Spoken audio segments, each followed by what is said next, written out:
وقل جاء الحق وزهق الباطل إن الباطل كان زهوقا. بسم الله الرحمن الرحيم وبه نستعين. إن الحمد لله نحمده ونستعينه ونستغفره ونعوذ بالله من شرور أنفسنا ومن سيئات أعمالنا من يهده الله فلا مضل له ومن يضلل فلا هادي له وأشهد أن لا إله إلا الله وحده لا شريك له وأشهد أن محمدا عبده ورسوله. أما بعد،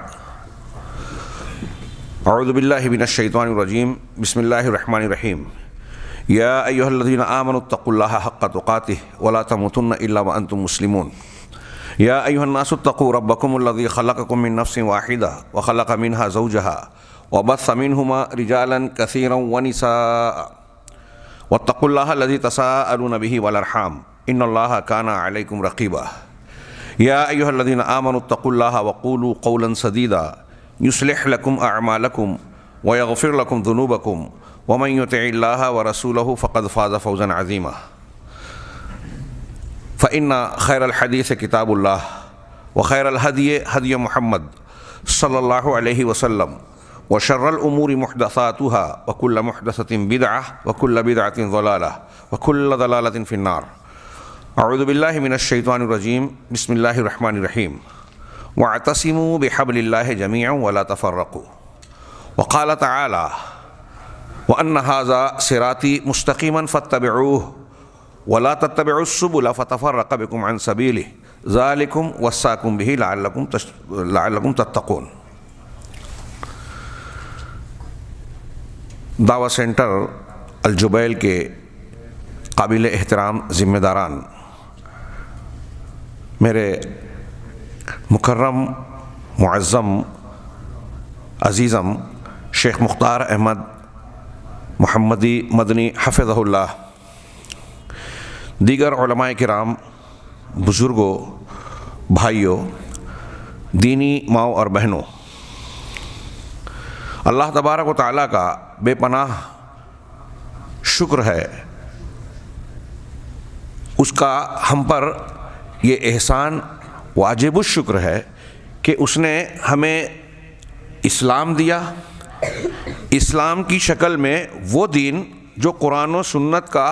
اللہ کے آسمان سے نازل کردہ خالص دین ہے، اس کو ماننے، اس کی قدردانی کرنے اور قبول کرنے کی توفیق سے ہم کو ہمکنار کیا، جس سے بڑھ کر اس روئے زمین پر اس زندگی میں کوئی دوسری نعمت نہیں ہے. اس نعمت سے ہم کو مالا مال کیا. اس پر اللہ رب العالمین کا انتہائی، جتنا بھی ہم شکر کریں، اپنا سب کچھ لٹا دیں، سب کچھ قربان کر دیں، تو اس ایک نعمت کا ہم حق ادا نہیں کر سکتے شکر کے اعتبار سے. اللہ رب العالمین نے ہم کو یہ نعمت دی، اور پھر اسی نعمت کے واسطے سے یہ مختلف جنسیات اور قومیات سے تعلق رکھنے کے باوجود ہم توحید کے ایک مذہب اور ایک رشتے سے جڑے ہونے کی بنیاد پر یہاں آج اکٹھا ہیں. سعودی عرب مملکت التوحید کی اس سرزمین پر میں اس موقع پر جو جذبات خوشی مسرت محسوس کر رہا ہوں، اور ایسا مجھے محسوس ہو رہا ہے کہ جس ذمہ داری کو مجھے سونپا گیا ہے شاید میں اس کا حق ادا نہ کر سکوں، لیکن اپنے ان بھائیوں کی درمیان ایک اہم موضوع کو لے کر اس کا حکم کی تعمیل کرتے ہوئے اسے بیان کرنے کی خاطر جو اللہ رب العالمین نے مجھے توفیق دی، اس پر پہلے میں اللہ کا شکر گزار ہوں، اور اس کے بعد دعوت سینٹر اور اس سے متعلق جن لوگوں نے اجازت دی اور آپ حضرات جو یہاں حاضر ہیں، اس دورے میں شریک ہیں، میں ان سب کا شکر گزار ہوں. اور رب العالمین سے یہ دعا کرتا ہوں کہ جب اس نے اس بات کی ہمیں توفیق عطا فرمائی کہ ہم اس موضوع اور اہم بات کے لیے اکٹھا ہو رہے ہیں، تو رب العالمین اس ملاقات کو، اس مجلس کو قبول بھی فرمائے، ہمیں اخلاص دے. اس مجلس کے جو محدود اور مختصر وقت ہے، ہو سکتا ہے بعض اخوان کو یہ محسوس ہو کہ یہ بہت موسع ہے. شیخ نے بھی بیان کیا کہ جمعہ سنیچر ابھی اور آئندہ ہفتہ، لیکن حقیقت میں یہ ایک کتاب کی تشریح کے لیے، ایک فکر اور منہج حق کی تعیین اور تشریح کرتے ہوئے جو آج عالم اسلام میں ایک بہت بڑی گمراہی کی شکل میں ایک فکر پھیلی ہوئی ہے، اس کی تشریح، تعیین اور اس کو مدلل انداز میں جو لوگوں کے لیے قابل اطمینان ہو بیان کرنے کے لیے یہ وقت بہت کم ہے. الا ان یشاء اللہ، اللہ کسی کو توفیق دے، شرح صدر اس مدت میں عطا فرمائے تو یہ اس کا احسان و کرم ہے، رب العالمین ہمیں اس کی توفیق دے اور ذریعہ بنائے۔ بہرحال میں یہ عرض کرنا چاہوں گا کہ یہ موقع ملا آپ حضرات کے شکر کے بعد، میں یہ عرض کرنا چاہوں گا کہ جیسا کہ ابھی تمہیدی کلمات میں شیخ مختار نے بڑی جامع گفتگو کی، اور اس گفتگو کے تناظر میں آپ حضرات کو اس موضوع کی اہمیت اور ضرورت کا احساس ہوا ہوگا۔ شیخ نے یہ بیان کیا کہ اسلام کو آغاز میں کن 5 افکار سے بہت زیادہ نقصان پہنچا۔ ہاں، اس میں خارجیت کا امام ذوالخویسرہ، رافضیت کا امام عبداللہ ابن سبا، تصوف کے امام یوں سمجھ لیجئے کہ کچھ منتشر تھے، اس کے ائمہ جو ہیں 6 صدی میں زیادہ پیدا ہوئے، جو اجمی تھے اور اپنے آپ کو اہل بیت سے تعلق رکھنے والا بتایا، سارے سلسلے اللہ کے رسول صلی اللہ علیہ وسلم سے اپنے آپ کو اہل بیت سے جوڑنے کی کوشش کرتے ہیں۔ 6 7ویں ہجری کے اجمی حضرات، ایک قدریہ ہیں جس کا تذکرہ نہیں ہوا، ان کا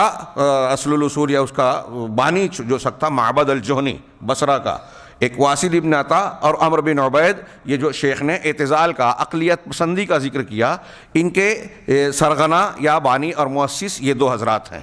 اس طریقے سے آپ حضرات دیکھیں گے کہ ان لوگوں نے جن گمراہیوں کا آغاز کیا، اور شیخ نے بالکل بجا طور پر فرمایا کہ اسلام اور دین کو نقصان پہنچانے والے اور مختلف اہوا اور بدعات کو نکال کر نبی کریم صلی اللہ علیہ وسلم کے فرمان کے میری امت کے 73 فرقے ہوں گے، 72 جو ہے وہ گمراہی کا یعنی جہنم کے راستے پر چلنے والے ہوں گے، اس کے مصداق بننے والے جتنے بعد کے گمراہ فرقے ہیں وہ انہی کی کوکھ سے جنم لینے والے ہیں، انہی کی فکر سے پرورش پانے والے افراد اور گروہ ہیں۔ میں نے یہ تذکرہ صرف اس لیے کیا کہ شیخ نے فوکس کیا کہ جس جماعت اخوان المسلمین، جماعت اسلامی اور ان کے بغل بچہ جو دوسری تنظیمات ہیں، ان کے وہ قطبی ہوں، سروری ہوں، حزب التحریر ہوں، بوکو حرام ہوں، یا دوسرے جو شدت پسند ہو آج کل ہمارے ہندوستان میں، جیسے مثال کے طور پہ ایک نئی، پہلے ایک نوجوانوں کی تنظیم تھی جماعت اسلامی کے بچے جو نافرمان کہلانے لگے، ان پر پابندی لگی، ابھی جو ہے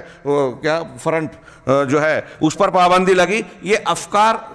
پاپولر فرنٹ کی شکل میں، یہ افکار دراصل یہیں سے کشید کیے گئے ہیں۔ اس نے جیسا کہ شیخ نے فرمایا کہ سب سے زیادہ نقصان پہنچایا، جب یہ فرما رہے تھے تو مجھے اللہ کے رسول صلی اللہ علیہ وسلم کے فرمان کا ٹکڑا یاد آ رہا تھا کہ شر الخلق والخلیقہ، صحیح احادیث میں خارجیوں کا نام لے کر اللہ کے رسول صلی اللہ علیہ وسلم نے نشاندہی کی۔ یہ ذوالخویسرہ کا واقعہ بتایا، اللہ کے رسول، ابھی اپنے حدیث سنی، اللہ کے رسول صلی اللہ علیہ وسلم سے خطاب کر کے وہ شخص کہہ رہا ہے اعدل یا محمد فإنک لم تعدل، اللہ اکبر، اللہ کے رسول سے کہہ رہا ہے انصاف کیجیے، آپ نے انصاف نہیں، اور آپ نے جواب بھی دیا کہ اگر میں ہی انصاف نہ کروں تو پھر کون کرے گا؟ علامہ ابن شیخ الاسلام علامہ ابن تیمیہ نے کہا کہ دیکھیے یہ گمراہی کی پہلی کڑی ہے، نبی کی مخالفت، سنت کی مخالفت۔ جتنے اہل بدعت ملیں گے روئے زمین پر، گمراہ فرقے والے اہل الاہوا، آپ کے ہاں بنیادی طور سے یہ بات ملے گی، مخالفت سنت۔ نبی کریم صلی اللہ علیہ وسلم نے ذوالخویسرہ کو ٹوکا، بولا، اور پھر اس کے بعد ان کا نام لے کر جو باتیں بیان کی، ان کی صفات بیان کی۔ میں تمہیدی کلمات کہہ رہا ہوں، کتاب کی طرف آنا ہے، اس لیے وہ روایتیں آگے آئے گی انشاءاللہ۔ آپ نے نام لے کر کہا، یہ اس بات کا بھی ثبوت ہے کہ ہمیں نام لے کر اہل بدعات کی نشاندہی کرنی چاہیے، جن سے خطرہ ہے کہ لوگ اس کی وجہ سے گمراہی کا شکار ہو سکتے ہیں۔ ہاں، تو اللہ کے نبی صلی اللہ علیہ وسلم نے ان کا نام لیا، سنت کی مخالفت کی، اتباع ہوا کا شکار ہوا، اور آپ دیکھیں گے کہ جتنے گمراہ فرقے اہل الاہوا قرآن و سنت کے صراط مستقیم اور جنت کے راستے سے ہٹنے والے گروہ ہیں، سب کے اندر یہ بات مشترک پائی جائے گی۔ یہ کبار علماء ہمارے سلف کے تبصروں میں یہ باتیں آپ کو موجود ملے گی، اتباع ظن، اتباع اہوا اور مخالفت سنت، گمراہی کی یہ بنیادیں آپ کو ہر جگہ نظر آئے گی۔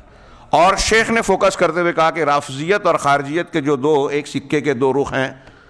ایک دوسرے سے تال میل بھی نظر آتا ہے، بظاہر ایک دوسرے کے ضد بھی ہیں لیکن تال میل بھی ہے۔ یہ موجودہ جس جماعت سے متعلق ہم گفتگو کرنے جا رہے ہیں، اخوان المسلمین یا اور اس سے متعلقہ ہم فکر حضرات، ان کے اندر ان کی خارجیت اور رافضیت کی صفات نمایاں طور پر ہے، لیکن میں آپ سے عرض کروں کہ جن ملاحظات آپ کے ہاتھ میں جو کتاب ہے میرے پاس عربی میں، اس میں جو 50 ملاحظات ہیں، اگر آپ اس کو بغور پڑھیں گے تو یہ معلوم ہوگا کہ اس جماعت کے اندر صرف خارجیت اور رافضیت کی ہی گمراہی نہیں ہے، بلکہ جو دوسرے نام لیا گیا، اعتزال، دوسری زبان میں کہیں اصولی زبان میں اقلیت پسندی، ہاں، یہ بھی اس جماعت میں آپ کو بھرپور انداز میں نظر آئے گی۔ یہاں آپ کو تصوف کی گندگی بھی نظر آئے گی، باطنیت اور سریت کی شکل میں۔ یہاں آپ کو انکار حدیث بھی نظر آئے گا، یہی عقل پسندی اور اعتزال کی شکل میں۔ یہاں آپ کو منہج سلف سے انحراف صحابہ کرام پر طعن و تشنیع کی شکل میں بھی نظر آئے گا۔ یہ آپ نے کچھ چیزیں سنی ہیں، ہم ملاحظات میں اسے پڑھیں گے۔ میں تمہید میں خاص طور سے آپ حضرات کو اس جانب متوجہ کرنا چاہتا ہوں کہ آپ یہ نہ سمجھیں کہ ہم صرف اخوان المسلمین کی ایک جماعت سے متعلق یوں ہی ان کے جو ہے ان پر ناقدانہ جائزہ پیش کر رہے ہیں یا ان کی خامیوں کا ذکر کر رہے ہیں، جی نہیں، یہ ہمارے کئی اعتبار سے دینی فریضے اور ہماری آپ کی ضرورت کا ایک حصہ ہے۔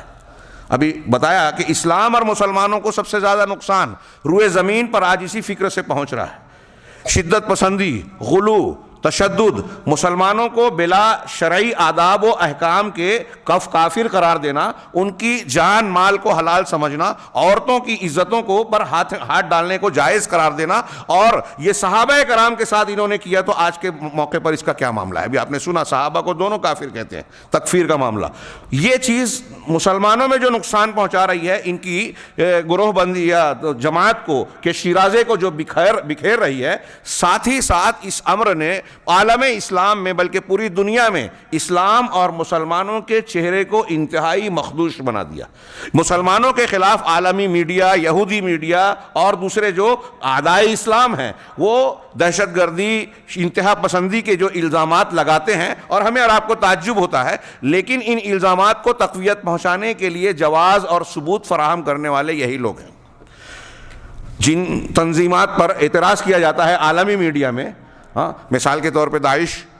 آپ نے دیکھا کہ ایک ناسور کی طرح ابھرا، اور پورے عالم اسلام میں شروع میں لوگوں نے سمجھا کہ یہ ہمارے دکھوں کا مداوع کرنے آئے ہیں، پتہ چلا کہ یہ سازش کا نتیجہ ہے، اور امریکہ، اسرائیل اور ان لوگوں نے مل جل کر اسے تشکیل دیا۔ اور ہیلری کلنٹن کا یہ بیان جو آپ نے بار بار سنا ہوگا، پڑھا ہوگا، ہو سکتا ہے بعض حضرات نے نیٹ وغیرہ پہ دیکھا بھی ہو، یہ بیان تھا کہ یہ ہم نے اخوان المسلمین کے تعاون سے تشکیل دیا ہے داعش کو، ہمارے مقاصد، اپنے مقاصد کی تشکیل کے لیے گلف اور خلیج کے علاقوں میں۔ پھر انہوں نے مقاصد وغیرہ بھی بیان کیے۔ تو میں یہ عرض کرنا چاہتا ہوں بات سمیٹتے ہوئے کہ آپ حضرات اسے صرف ایک جماعت کا تذکرہ نہ سمجھیں، یہ ہمارے دین کی ضرورت ہے، ہماری اور اپنی آگے کی نسلوں کو بچانے کے لیے انتہائی شدید ضرورت ہے۔ اور عالم اسلام میں صرف یہ ان کے افکار اور ان پر ملاحظات کے روشنی میں آپ کو دین کے کچھ اصول معلوم ہوں گے، کچھ ضابطے معلوم ہوں گے۔ ہمیں اس ضمن میں اپنی نوجوان اور نئی نسل کو یہ بھی بتانا ہے کہ کسی سے ولا اور برا، دوستی اور دشمنی سے کرنے کے شرعی اصول اور ضابطے کیا ہیں، کس بنیاد پر ہم کسی کی تائید کریں کہ یہ جماعت ہماری تائید اور توثیق کی مستحق ہے، کس بنیاد پر ہم کسی جماعت کی مخالفت کریں، یہ بہت اہم بات ہے۔ اور میں اس کو ایسا کہتا ہوں، اکثر اپنے دروس میں مقامی طور پر یہ کہتا رہا ہوں کہ یہ چیز ہمارے گھر میں بھی اپنے مزاج کی شکل میں نظر آتی ہے کہ آپ کس کی تائید کرتے ہیں۔ آپ کے گھر میں اگر دو لوگوں کا جھگڑا ہو رہا ہے، کوئی معاملہ اور نزاع پیدا ہو گیا، تو آپ کس کا ساتھ دے رہے ہیں، کس کی مخالفت کر رہے ہیں، یہ آپ کے منہج سے جڑا ہوا معاملہ ہے۔ آپ کا منہج اگر صحیح ہے تو آپ حق پر رہیں گے۔ ابھی آپ شیخ کے کچھ ملفوظات ارشاد ملحوظ فرمائیں گے، ملاحظہ فرمائیں گے، تو یہاں یہ اصول ضابطہ نظر آئے گا۔ تو میں یہ عرض کرنا چاہتا ہوں کہ ان ملاحظات کو پڑھتے ہوئے ہمیں کچھ اصول اور ضابطے معلوم ہوں گے۔ ان اصول اور ضابطوں کی موجودہ عالم اسلام میں یا پوری دنیا میں پھیلے ہوئے معاملات، افکار، مذاہب کے بیچ میں ہماری نئی نسل کی تربیت اور ان کو صحیح دشا اور راستہ دکھانے کے لیے انتہائی ضرورت ہے۔ کل کے درس میں میں نے وہاں بیان کیا احسا میں کہ بعض اہل علم نے کہا کہ آج یلغار ہے پوری دنیا میں مختلف قسم کے مذاہب، افکار، غیر اسلامی چھوڑیے، مسلمانوں کے اندر جناب محمد رسول اللہ صلی اللہ علیہ وسلم کے فرامین کے مطابق ہر روز نئے فتنے سر اٹھا رہے ہیں۔ اب ان فتنوں سے بچنے کے لیے، اپنی نئی نسل کو بچانے کے لیے ہم کیا طریقہ اختیار کریں؟ اس میں تعلیم، تزکیہ کا راستہ اختیار کرنا ہوگا، اور اسی راستے کے تحت یہ دروس کے اہتمام کیے جا رہے ہیں۔ ان دروس میں یہ جو موضوعات اختیار کیے گئے ہیں، یہ موضوع محض کسی کا رد کرنے، اپنے آپ کو تسلی دینے، کسی کو نیچا اور اپنے آپ کو اونچا دکھانے کے لیے ہرگز نہیں ہے۔ اللہ رب العالمین ہمیں اس قسم کی فکر سے بچائے، ہمیں اخلاص عطا فرمائے، اور ہم ان اصولوں کے ذریعے سے، ان دروس کے ذریعے سے اپنے آپ کو اور اپنی نسل کو یہ میسج اور پیغام دینا چاہتے ہیں کہ آپ صحیح دین کو سمجھیں، صحیح دین کی حفاظت کا طریقہ جانیں، اور وہ اصول، ضابطے یا وہ مناہج اور افکار جو آپ کے دین کو نقصان پہنچا سکتے ہیں، آپ کے دین کو تباہ و برباد کر سکتے ہیں، آپ اپنے آپ کو اہل الحدیث، آپ اپنے آپ کو سلفی یا قرآن و سنت کا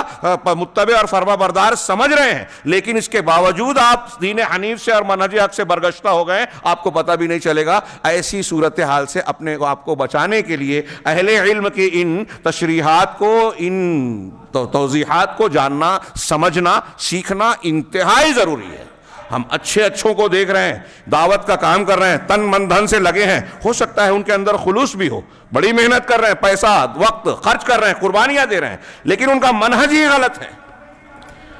یہ کوئی چھوٹا موٹا نقصان نہیں ہے۔ ایک آدمی، اللہ کے رسول صلی اللہ علیہ وسلم، اللہ تعالیٰ نے قرآن میں ایک مثال دی ہے نا کہ تم میں سے کوئی شخص غور کرے سورہ بقرہ میں انفاق کے بیان میں، کہ کسی کے پاس جو ہے باغ ہو، اس کے نیچے نہریں ہوں، اس میں انگور اور کھجور کے درخت ہوں، اور پھر اس کی ذریت ضعفاء یعنی کمزور قسم کی اولاد ہو، اگر کوئی اللہ کی طرف سے طوفان آئے اور یکلخت اس پورے باغ کو اور آپ کی پراپرٹی کو اجاڑ دے، اور آپ خود بھی اتنے ضعیف ہیں کہ پھر سے کچھ کما بنا نہیں سکتے، تو کیا آپ کا کیا حال ہوگا؟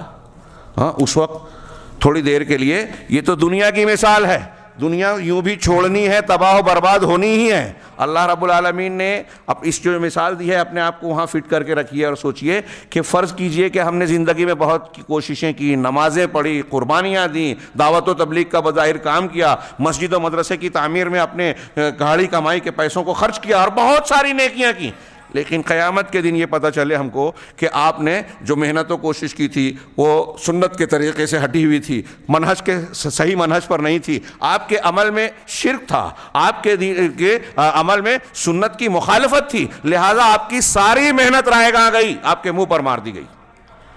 سوچئے کیسا معاملہ ہوگا، پھر دوسرا موقع اور چانس نہیں ملے گا۔ لہٰذا اس صورتحال کو سامنے رکھ کے ان دروس کی اہمیت اور ضرورت کو محسوس کریں۔ یہ صرف ہماری نہیں، ہمارے پورے گھر کی ضرورت ہے، پورے عالم اسلام کی ضرورت ہے، اور ان ملاحظات میں صرف ایک جماعت نہیں بلکہ ایک جماعت کے ملاحظات کو دیکھتے ہوئے ہم دنیا میں بکھرے ہوئے افکار اور مناہج کے تجزیہ کرنے کے طریقے کو جان سکتے ہیں۔ ان اصولوں کی روشنی میں ہم دوسرے مناہج کو بھی پرکھ سکتے ہیں، اور ہم صحیح منہج کو جان کر اس پر اپنے آپ کو قائم رکھنے کی کوشش میں کامیاب ہو سکتے ہیں۔ رب العالمین ہمیں کامیابی عطا فرمائے۔ شیخ عبداللہ بن محمد بن حسین النجمی، یہ سعودی عرب کے ایک عالم ہیں، شیخ احمد نجمی کی نسبت سے لگتا ہے کہ ان کے شاگرد یا ان کے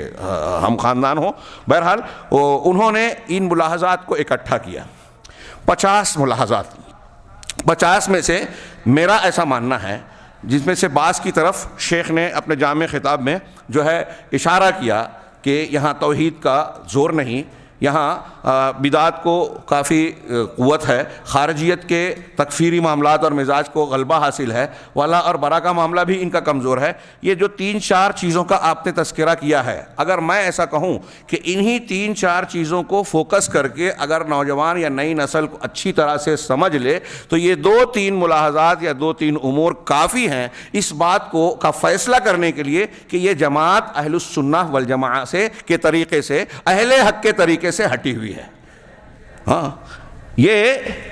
فرقہ ناجیہ نہیں ہے، یہ 72 گمراہ فرقوں میں سے ہے، اور یہ بات میں اکیلا نہیں کہہ رہا ہوں، لجنہ دائمہ، ہاں، شیخ ابن باز رحمہ اللہ، علامہ البانی رحمہ اللہ، ہاں، حماد الانصاری رحمہ اللہ، اور ایسے بہت سارے عالم اسلام کے کبار علماء نے صراحت کے ساتھ کہا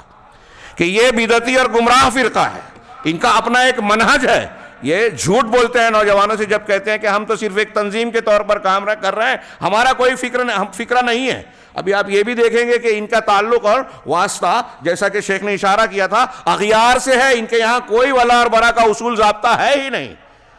اور حیرت انگیز بات یہ ہے، ابھی آپ پڑھیں گے کہ یہودی، نصرانی، رافضی ہر ایک سے یہ جو ہے تعلق قائم کرنے کے لیے راضی ہیں، اپنے بازوؤں کو جو ہے کشادہ بتاتے ہیں کہ ہمارے درمیان، یہاں تک حسن البنا اخوان المسلمین کے بانی نے یہاں تک کہا کہ یہودیوں اور ہمارے درمیان خصومت اور جھگڑا دین اور مذہب کا ہے ہی نہیں۔ ان کے بہت سارے مرشدین نے کہا کہ ہمارا اور یہود و نصارہ کا معاملہ بحیثیت مواطن کے، ہم وطن ہونے کے برابر کا حق ہے، منصب کے اور حقوق کے سارے معاملات میں۔ ایک طرف یہ کہتے ہیں، اور مخالفت اگر پوری دنیا میں کسی کی کرتے ہیں تو وہ اہل السنہ والجماعہ اور سلفیین کی کرتے ہیں۔ کتنی تعجب کی بات ہے، یہ منہج کے انحراف کا نتیجہ ہے کہ آپ اہل حق کے مخالف بن گئے اور دنیا کے ہر باطل کا کے لیے اعلی کار بن گئے۔ تو آپ اندازہ لگائیں کہ دین کا میں کام کرتے ہوئے ہمارا نوجوان ان کے براق اور خوشنما پرکشش نعروں کے پیچھے جو ہے لپک جاتا ہے اور سمجھتا ہے کہ میں دین کے خدمت کر رہا ہوں، دین کے لیے قربانیاں دے رہا ہوں، ہاں، لیکن حقیقت میں وہ دین کی مخالفت اور حق کی مخالفت کر کے اپنے آپ کو گمراہی کے راستے پر چلاتا ہے۔ ہاں، لہٰذا یہ شیخ نے جو ملاحظات پیش کیے ہیں، میں اس تناظر میں عرض کر رہا تھا کہ چند ملاحظات کو بھی اگر آپ اچھی طرح سمجھ لیں، اپنے نوجوانوں کو سمجھا دیں، تو وہ اس بات کا فیصلہ کرنے کے لیے کافی ہے کہ یہ جماعت گمراہ ہے۔ ہمیں اس سے بچنا چاہیے،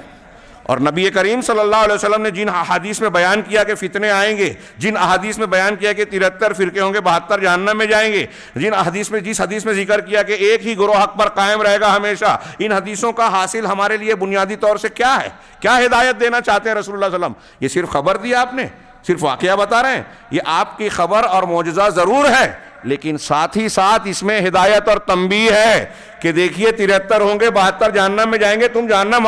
والے راستوں کو سمجھنا، پرکھنا اور اس سے اپنے آپ کو بچانا۔ یہ درس اسی کی ایک کڑی ہے۔ نبی صلی اللہ علیہ وسلم کے اس حکم اور ارشاد اور ہدایت کی تعمیل ہے کہ ہم اپنی نسلوں کو بتائیں کہ گمراہی کے راستے، انحراف کے راستے کون کون سے ہیں، اپنے آپ کو اس سے بچائیں۔ یہ ہمارا دینی فریضہ ہے۔ عمر فاروق رضی اللہ تعالیٰ عنہ کے قول کے مطابق دین کی اور اسلام کی خدمت وہ آدمی کر ہی نہیں سکتا جو جاہلیت کو نہ جانے۔ اس لیے ہدایت پر قائم رہنے کے لیے ہم کو، آپ کو ضروری ہے کہ گمراہی کو بھی جانیں، توحید پر قائم رہنے کے لیے شرک کی معرفت بھی ضروری ہے تاکہ ہم اپنے آپ کو اس سے بچائیں۔ اس پر بہت سی دلیلیں ہیں۔ ہم کتاب کی طرف آتے ہیں۔ شیخ عبداللہ بن محمد اپنے کلام کا آغاز کتاب کے مقدمے اور تمہید میں، تمہید کئی اعتبار سے میں بہت اہم سمجھتا ہوں، اپنے مقدمے میں یہ آغاز کرتے ہوئے حمد و صلات کے بعد کہتے ہیں کہ امر بالمعروف اور نہی عن المنکر، اس کے مختلف جوانب کا ذکر کیا شروع میں انہوں نے۔ امر بالمعروف اور نہی عن المنکر یہ دین حنیف کی بہت عظیم اور کھلی نمایاں علامتوں میں سے ایک علامت ہے۔ یہ پہچان ہے کیا؟ امر بالمعروف، نیکی کا حکم دینا اور برائی سے روکنا۔ اللہ رب العالمین کا ارشاد ہے، بڑا مشہور فرمان ہے، وَلْتَكُمْ مِنْكُمْ أُمَّةٌ يَدْعُونَ إِلَى الْخَيْرِ، تم میں ایک جماعت ایسی ہونی چاہیے۔ منکم کا بعض اہل علم نے کہا کہ من بیانیہ ہے، تو تم کو ایسی جماعت ہونا چاہیے اگر بیانیہ مانے، اور تبعیضیہ بعض والا معنی مانے تم میں ایک جماعت ہونا چاہیے۔ ہاں، بعض اہل علم نے بیان کو زیادہ کہ ہر شخص کو ایسا ہونا چاہیے کہ اپنے علم اور طاقت کے مطابق خیر کی طرف دعوت دے۔ یؤمنون یدعون الی الخیر ویأمرون بالمعروف وینہون عن المنکر، اور وہ معروف کا حکم دیتے رہیں اور منکر سے روکتے رہیں۔ معروف جو شریعت کی نظر میں معروف ہے، ان میں سر فہرست جو ہے توحید ہے۔ منکر جو شریعت کے اصولوں کے مطابق منکر ہے، اور ان میں سر فہرست شرک ہے، پھر اس کے بعد بدعات ہیں، پھر کبائر ہیں۔ ہاں، جو شرک کا حکم نہ دے، جو بدعات شرکیات سے لوگوں کو روکے نہیں، وہ اس جماعت یا اس صفت سے کا مصداق نہیں ہوگا۔ وَأُولَئِكَ هُمُ الْمُفْلِحُونَ، یہی لوگ فلاح پانے والے ہیں۔ اشارہ شیخ جو کرنا چاہتے ہیں، آپ اندازہ لگائیں کہ ہم یہ جو باتیں بیان کرنے جا رہے ہیں، کتابیں لکھ رہے ہیں، وہ اسی فریضے کی انجام دہی ہے۔ اللہ تعالیٰ نے اسی طرح سے یہ بھی فرمایا کنتم خیر امۃ اخرجت للناس تأمرون بالمعروف وتنہون عن المنکر وتؤمنون باللہ۔ ترجمہ آپ جانتے ہیں، میں آگے بڑھتا ہوں۔ شیخ نے آگے دوسری بات کہی، یہ اہل حق یا دین حنیف کی عظیم نمایاں صفت ہے، نشانی ہے کہ آدمی اس چیزوں سے متصف ہو۔ دوسری چیز، جس نے اس اصل الاصول کو میں خلل ڈالا، اس میں کوتاہی برتی، شیخ نے کہا کہ اللہ تبارک و تعالیٰ نے اس پر لعنت بھیجی ہے، چنانچہ اور اس کے دین کو اہل کتاب کے دین کے مشابہ قرار دیا۔ ہم میں سے اگر کوئی شخص نیکی کا حکم دینے اور برائی سے روکنے کی اپنی طاقت اور علم کے مطابق کوشش نہ کرے، چھوڑ دے۔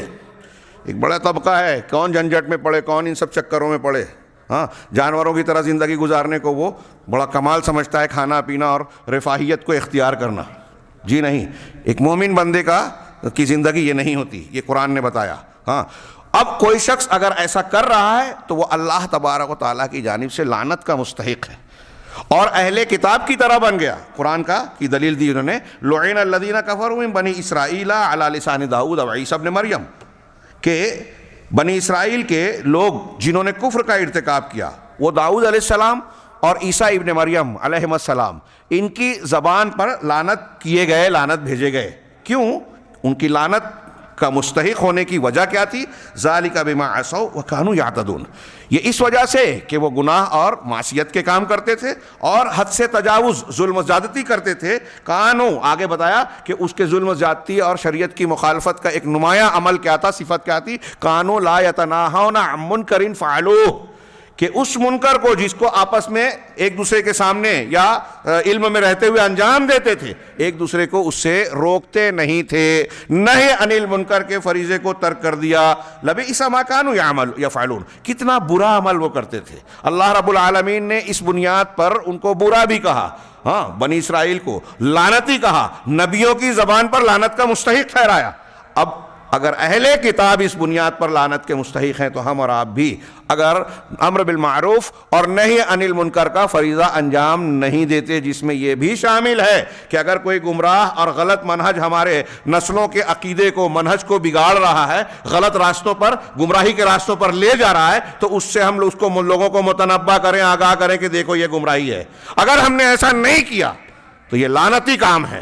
ہاں، یہ میں اپنے عوام کے ساتھ ساتھ علماء کو بھی اس کی یاد دہانی کرانا چاہتا ہوں جہاں تک میری بات پہنچے۔ ہاں، میں بھی اس میں اپنے آپ کو شامل مانتا ہوں کہ یہ بہت بڑی ایک کیا ہے،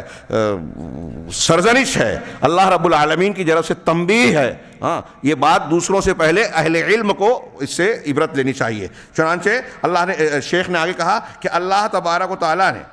یہ بتایا ہے کہ قیامت کے دن نجات پانے والے لوگ وہی ہوں گے جو امر بالمعروف اور نہی عن المنکر کا فریضہ انجام دیتے ہیں، لیکن وہ لوگ جو خاموش رہتے ہیں،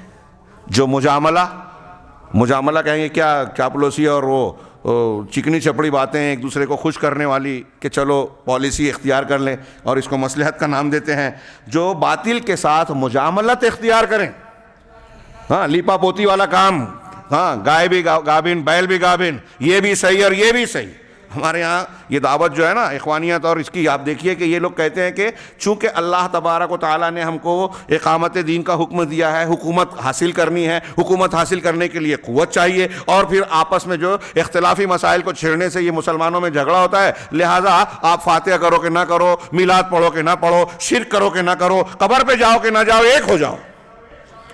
اگر آپ ایسے ہی دین کو دین کہہ رہے ہیں تو آپ کا اقامت دین میں دین کون سا ہے؟ جب آپ توحید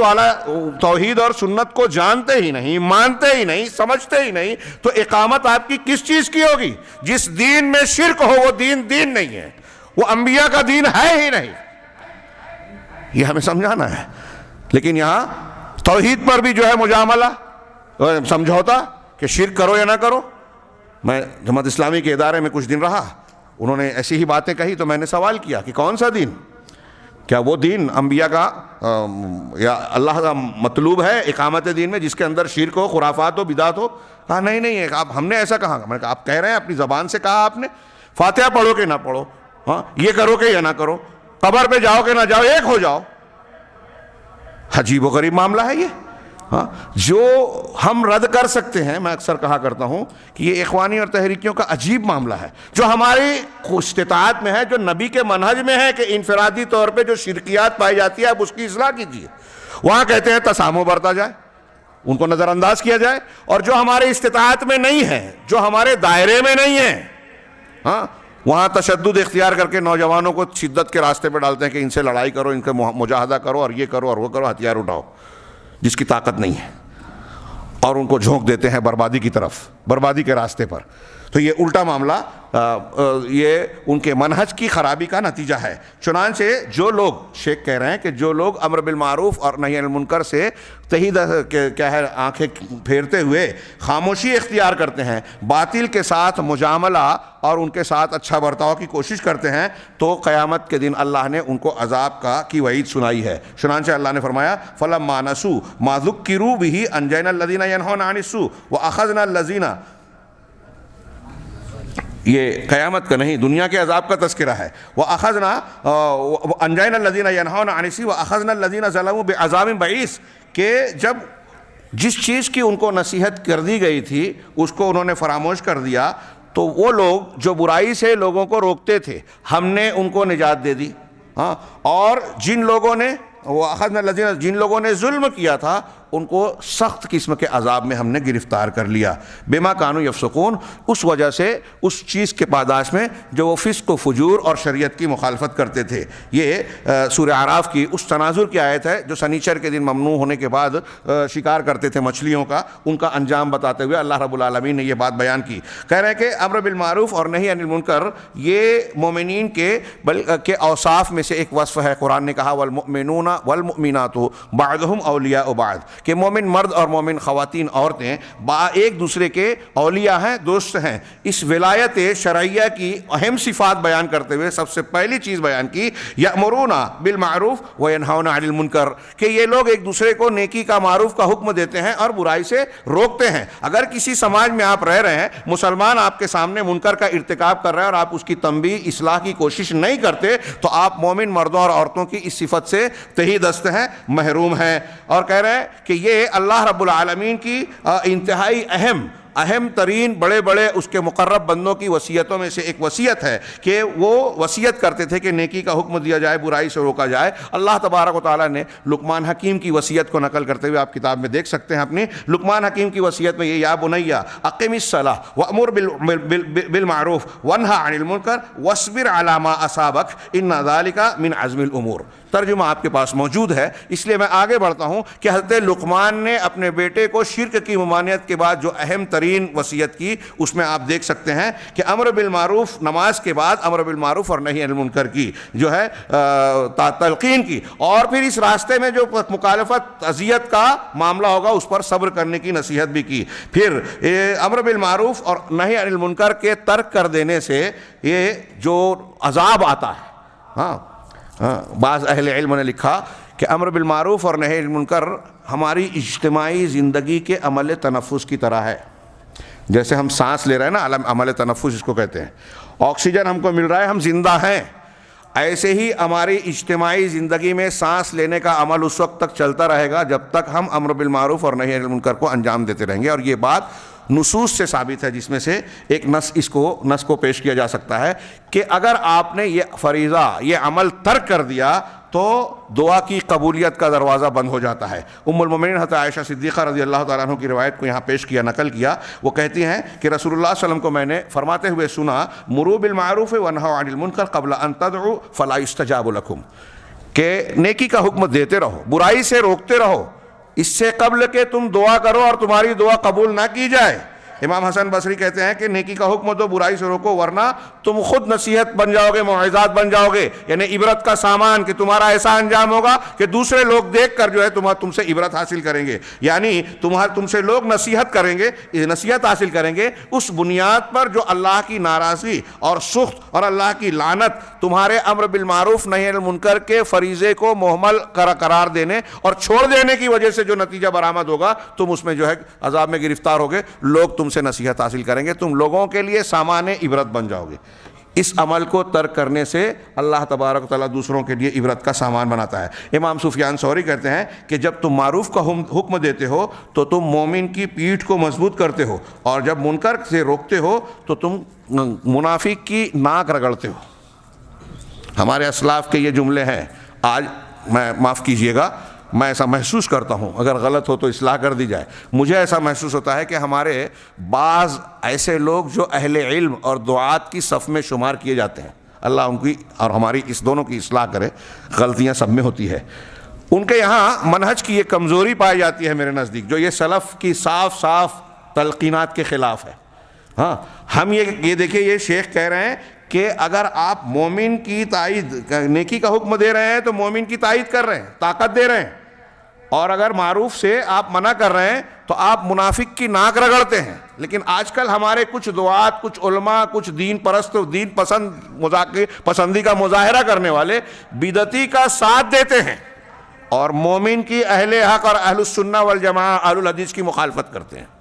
ان کے مخالفین کا ساتھ دے کر ان کو رد کرتے ہیں۔ ہمارے بر صغیر میں یہ ماحول بہت عام ہے، سوشل میڈیا پہ اس کو عام طور سے دیکھا جا سکتا ہے، اور خاص مجلسوں میں ہم یہ بھی دیکھتے ہیں کہ کچھ لوگ اخلاق کا مظاہرہ کرنے کے نام پر ہمارے بعض دعات ایسے لوگوں کو جن کے ہاں منہج کی خرابی ہے، اخوانیت ہے، انحراف ہے، ان کی تائید کرتے ہیں، ان کو پروموٹ کرتے ہیں، ان کی مخالفت سے روکتے ہیں، اور اس کے بالمقابل برسر عام اہل السنہ والجماعہ کے ان دعات اور علماء کو جو کھلے عام توحید پیش کرتے ہیں، بدعت سنت کو پیش کر کے بدعت کا رد کرتے ہیں، ان میں تنقیدی پہلو کو نکال کر لوگوں کے سامنے پیش کرتے ہیں۔ ایسا کرنے والا امام سفیان ثوری کے اس قول کے بالکل الٹ کر رہا ہے کہ آپ اہل سنہ والجماعت کے دعات پر حرف گیری اور طعن و تشنیع کر کے، ان پر تنقید کر کے آپ منافق کی تائید کر رہے ہیں، مخالفین کی تائید کر رہے ہیں، اور وہ ان کی تائید کر کے آپ مومنین کی ناک رگڑ رہے ہیں، حق کی مخالفت کر رہے ہیں۔ ایسا کر کے آپ نیکی کا کام نہیں کر رہے ہیں۔ یہ کوئی چھوٹا موٹا جرم نہیں ہے میرے بھائیوں، اور خاص طور سے میں اپنے ان بھائیوں کو جو دین اور دعوت کا کام کرتے ہیں ان سے کہوں گا کہ ایسی ہر کوشش اور آپ کا عمل جو کسی بھی شکل میں منافقین، مخالفین کی تائید کا سبب بنتا ہے، یہ چھوٹا گناہ نہیں ہے، پوری جماعت، پورے دین کے سلسلے میں آپ کا جرم ہے، جو بہت سنگین قسم کے نتائج قوم کے حق میں بھی اور آپ کے حق میں بھی مرتب کر سکتا ہے۔ چنانچہ اس سلسلے میں آنکھیں کھولی جائے۔ تو شیخ نے پھر کہا کہ اللہ تبارک و تعالیٰ نے ہم کو خیر خواہی اور نصیحت کا بھی حکم دیا ہے، یہ اور اسے انبیاء اور مرسلین کا طریقہ بتایا، اور جو نبیوں کے طریقے پہ چلنے والا ہے اس کو بھی کہا ہے کہ ہمیں النصیحہ کو اختیار کرنا چاہیے، لوگوں کی خیر خواہی۔ اس سلسلے میں قرآن کی آیتوں کی طرف اشارہ کیا گیا ہے، آپ ملاحظہ فرما سکتے ہیں۔ حضرت نوح علیہ السلام نے کہا انصح لکم، حضرت ہود علیہ السلام نے قوم سے کہا انی لکم ناصح امین، اور دیگر انبیاء کی دعوت میں یہی کہا گیا کہ ہم آپ کے خیر خواہ ہیں، امانت دار ہیں۔ اب نبیوں کے طریقے پہ اگر ہم چلنا چاہتے ہیں تو ہمیں خیر خواہی اختیار کرنا ہوگی، اور خیر خواہی اختیار کرنے میں یہ بھی ہے کہ اگر کوئی گڑھے میں گر رہا ہے تو آپ اس کا ہاتھ پکڑ کر کھینچ لے کے اس راستے پر مت چلے۔ یہی ہے بدعت و خرافات اور شرک سے روکنا، جو لوگ سمجھتے ہیں کہ بہت بھاری کام ہے یا دشمنی ہے، اختلافی مسائل کو چھیڑنا ہے، تو ہم دین میں نصیحت کو اختیار کرنے کے مکلف ہیں۔ بہت مشہور حدیث ہے صحیح مسلم کے حضرت تمیم داری رضی اللہ تعالیٰ عنہ سے کہ رسول اللہ صلی اللہ علیہ وسلم فرمایا کہ الدین النصیحہ، بعض روایتوں میں 3 مرتبہ کہا، دین سراسر خیر خواہی، دوسروں کے بھلا چاہنے کا نام ہے۔ پوچھا گیا لمن یا رسول اللہ، کس کے لیے؟ تو آپ نے فرمایا للہ ولکتابہ ولرسولہ ولائمۃ المسلمین وعامتہم۔ کہہ رہے ہیں کہ الدین والنصیحہ، دین سراسر خیر خواہی ہے، اللہ کے ساتھ، اس کے رسول، اس کی کتاب کے ساتھ، اس کے رسول کے ساتھ، ائمہ دین، امامان مسلمین کے ساتھ، اور عام مسلمانوں کے ساتھ خیر خواہی۔ اس روایت کے بارے میں آپ نے شروحات سنی اور پڑھی ہوگی۔ اہل علم کہتے ہیں کہ اس میں تقریباً پورا دین اور اس کی بنیادیں سمٹی ہوئی ایک حدیث میں جوامع الکلم کا حصہ ہے۔ اللہ کے ساتھ خیر خواہی میں سارے اللہ کے حقوق آ گئے، توحید اور اس سے متعلقہ، اس کی اطاعت، فرما برداری، تمام حقوق۔ رسول کے ساتھ خیر خواہی میں رسول کے حقوق آ گئے، کتاب کے ساتھ حقوق، خیر خواہی میں کتاب کے ساتھ حقوق آ گئے، اور ائمہ جو ابھی آپ نے سنا سمع و طاعت، اور پھر ائمہ کے ساتھ خیر خواہی۔ اس کو لوگ بہت سر عام آج پرانی خارجیت اور جدید جو یورپ کی فکر ہے، جمہوریت،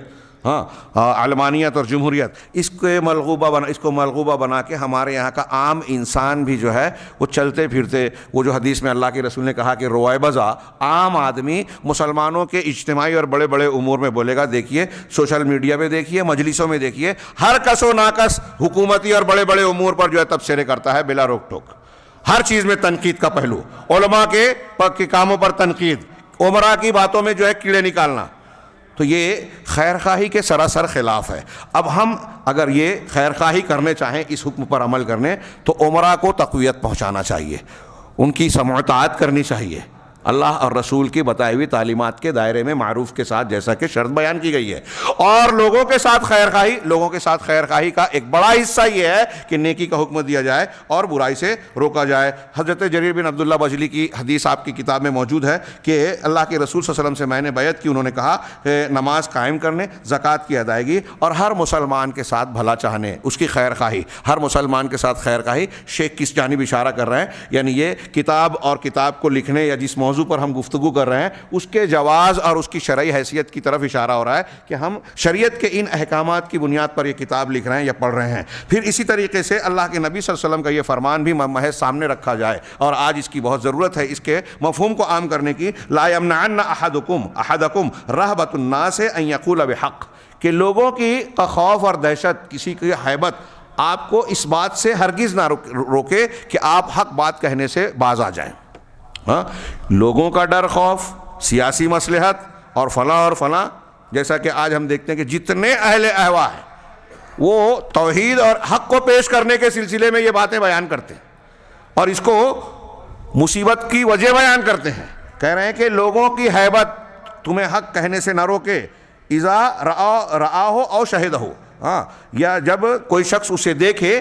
اور اس کا مشاہدہ کرے یا وہاں موجود ہو, تو کسی کی ہیبت اور خوف انہیں اسے جو ہے حق بات کہنے سے نہ روکے. کیوں کہ اگر آپ نے حق کہہ دیا فإنہ لا یقرب من اجل, تو ایسا کہنے سے وہ یہ حق بات کہنا تم کو موت, اس آدمی کو موت سے قریب نہیں کرے گا. ولا یباعد من رزق, اور نہ ہی رزق سے دور کرے گا. دیکھیے اللہ کے نبی صلی اللہ علیہ وسلم کا فرمان کتنا فطرت کے موافق ہے. آپ کو ہم کو ڈر کس بات کا ہوتا ہے؟ ہاں, لوگوں کا. تو کوئی کسی سے ڈر خوف کھانے کے بعد وہ ہمارا کیا بگاڑ لے گا؟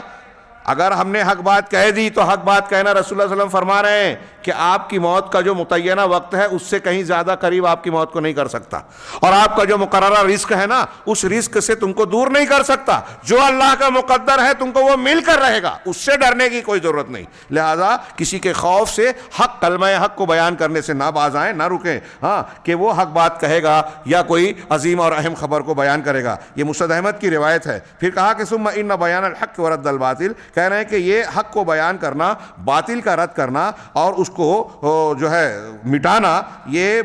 ہمارے دین قویم کی بہت عظیم اساس ہے, بنیاد ہے. اگر یہ کام چھوڑ دیا جائے, امر بالمعروف نہی عن المنکر کا کام, تھوڑی دیر کے لیے تصور کیجئے کہ یہ ہمارے اسلاف نہ کرتے. خوارج, ہاں, معتزلہ, جہمیہ, قدریہ, روافض اور جتنے گمراہ فرقے ہیں, ان کی نشاندہی کر کے ان کا رد نہ کیا جاتا, قبر پرستی, تصوف, تو آج کیا صورتحال ہوتی؟ عام آدمی کے سامنے کیا دین کی کیا شکل بنتی؟ وہی جو پچھلی امتوں میں ہوا. حق اور باطل اس طرح سے مختلط اور گڑمڑ ہو گئے کہ ایک عام انسان کے لیے حق اور باطل میں فرق کرنا ناممکن اور مشکل ہو جاتا. اور آج بہت سارے دعات کے غلط تعامل کی وجہ سے بعض علاقوں میں ہم کہہ سکتے ہیں کہ عوامی سطح پر کچھ لوگ یہ جو کہتے ہیں کہ ہمارے لیے یہ بڑا مشکل کام ہے کہ حق کو کہاں تلاش کریں, کیسے جانیں, نشاندہی کریں. ہاں, یہاں کے علماء جب تڑپتے ہیں اور وہاں کے علماء جب بولتے ہیں تو جو بولتا ہے وہ صحیح نظر آتا ہے, یا اس قسم کی اور بھی باتیں. لیکن یہ تو ان کے عذر لنگ ہے. مگر یہ بات ہے کہ امر بالمعروف نہی عن المنکر کے سلسلے میں کوتاہی برتنے سے یا خاموشی اختیار کرنے سے صورتحال یہی بن جائے گی. اور اگر ہم اور آپ ایسا کرتے ہیں تو بہت ساری دلیلیں اس بات پر بھی شاہد ہیں کہ اللہ تبارک و تعالیٰ کو اور اس کے دین کو ہماری اور آپ کی ضرورت نہیں ہے. اللہ ہمیں ختم کر دے گا, نئی قوم پیدا کر دے گا جو یہ کام انجام دے گی. یہ میں نہیں کہہ رہا ہوں, قرآن و سنت کے نصوص میں یہ مضمون موجود ہے. لہذا کہہ رہے ہیں کہ حق کو بیان کرنا اور باطل کو رد کرنا یہ دین متین کی ایک اساسی چیز ہے اور اس کی حفاظت کی بنیادی چیزوں میں سے ہے. اگر یہ کام نہ ہو تو دین محفوظ نہیں رہ سکتا. حق اور باطل مٹ جائیں گے, ختم ہو جائیں گے, جیسے پچھلی قوموں میں ہوا. اللہ تعالیٰ نے ارشاد فرمایا ان الذین یکتمون ما انزلنا من البینات والہدی من بعد ما بیناہ للناس, کہ جو لوگ ہماری کتاب میں بینات, دلائل اور ہدایت کی جو چیزیں ہم نے بیان کی ہے اسے چھپاتے ہیں جبکہ ہم نے بیان کر دیا ہے, ہم نے نازل کیا, بیان کیا, کھولا. یہ اللہ رب العالمین کا کیا یوں ہی معاملہ ہے, مذاق ہے؟ ہاں کہ اللہ کے نے اپنے رسول کو مبعوث کیا، قرآن کو نازل کیا، قرآن کی حفاظت اور رسول اللہ صلی اللہ علیہ وسلم کے دین اور آپ کی تعلیمات کی حفاظت کا اتنا زبردست نیٹ ورک بنایا رب العالمین نے، جو دنیا میں کسی بھی قوم کے پاس آج موجود نہیں ہے۔ یہ خود ایک آپ کی حقانیت کی دلیل ہے۔ غور کیجئے، قرآن اور حدیث، یہ غیر مسلم مستشرقین یورپ اور امریکہ کے علماء کو اعتراف ہے کہ مسلمانوں نے اپنے رسول صلی اللہ علیہ وسلم کی تعلیمات احادیث کو محفوظ بنانے، محفوظ رکھنے، صحیح اور سقیم کے درمیان تفریق کرنے کے لیے جو اصول اختیار کیے قرآن و حدیث کی روشنی میں، وہ دنیا میں کسی دوسری قوم کے پاس نہیں ہے۔ اس علم کا، اس فن کا یہ نتیجہ ہے فن اسماء الرجال اور فن حدیث کا، کہ آج 1400 سال گزرنے کے باوجود بھی قرآن کا حرف حرف، نقطہ نقطہ ہمارے لیے معتبر ہے۔ پوری دنیا کے سامنے ہم پورے وثوق سے پیش کر سکتے ہیں کہ 1400 سال پہلے جس طرح سے نازل ہوا تھا یہ اسی شکل میں ہے۔ اسی طریقے سے محمد رسول اللہ صلی اللہ علیہ وسلم کی حیات طیبہ، آپ کی زندگی کا ایک عمل، عبادات، منہج اور طریقہ، یہ پہلے دن کی طرح، روز اول کی طرح آخر تک، ہاں آپ کی وفات تک پوری تاریخ کی روشنی میں ہے۔ یہ بات اکثر ہم سیرت کے باب میں پڑھتے ہیں، بیان کرتے ہیں کہ عیسائی پادریوں اور علماء کو انسائکلوپیڈیا کے واسطے سے، حوالے سے میں نے بیان کیا کہ یہ اعتراف ہے کہ حضرت عیسیٰ علیہ السلام کی زندگی زیادہ سے زیادہ 50 دن کی معلوم پڑتی ہے، جبکہ محمد صلی اللہ علیہ وسلم کی حیات طیبہ، آپ کی ولادت سے وفات تک پوری کی پوری زندگی تاریخ کی روشنی میں ہے۔ میں یہ عرض کرنا چاہتا ہوں کہ کیا یہ ایسے ہی ہوا؟ جی نہیں، یہ اللہ کا انتظام ہے۔ اِنَّا نَحْنُ نَزَّلْنَا الذِّكْرَ وَإِنَّا لَهُ لَحَافِظُونَ کی عملی اور حقیقی جیتی جاگتی تشریح اور تفسیر ہے۔ اب اللہ نے یہ اہتمام کیا، قرآن اتارا، اس کی حفاظت کا انتظام کیا، اللہ کے نبی صلی اللہ علیہ وسلم کی احادیث کی حفاظت کا انتظام کیا، اس کے لیے ایسے آدمی پیدا کیے جنہوں نے قرآن کے اور اس کے علوم کی مختلف شاخیں ترتیب دی، حدیث کے فن کو اختیار کر کے اپنی زندگیاں اس کے سلسلے میں کھپا دینے کی انہیں توفیق دی، پوری زندگیاں کھپا کر اس دین کی حفاظت کی، اور ہم اسے یوں ہی چھوڑ دیں۔ ہاں شیخ کہہ رہے ہیں کہ اگر ایسا ہوتا ہے تو اللہ نے اتنا اہتمام کیا، وہ بیان کر رہا ہے، آپ کو اور ہم کو پتہ معلوم ہے اور ہم لوگوں سے چھپا رہے ہیں۔ ہاں مولوی صاحب